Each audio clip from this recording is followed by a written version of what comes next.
Hello again, everyone. Truck CV Sales here with a tune-up and repair report for James in Missouri on this Galaxy DX95 T2. James, we got it ready to go.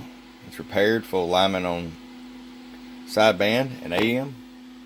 Replaced the meter as it was defective as well. Did our tune and alignment. Let's get right to it. RF power all the way down. 100-watt slug. As you see, it's about 4 or 5 watts right there all the way down.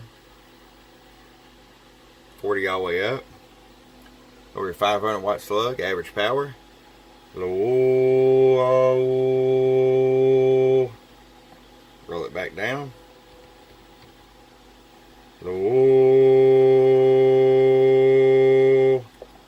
About 80 bird or so. Peak power. Low. About 210 peak.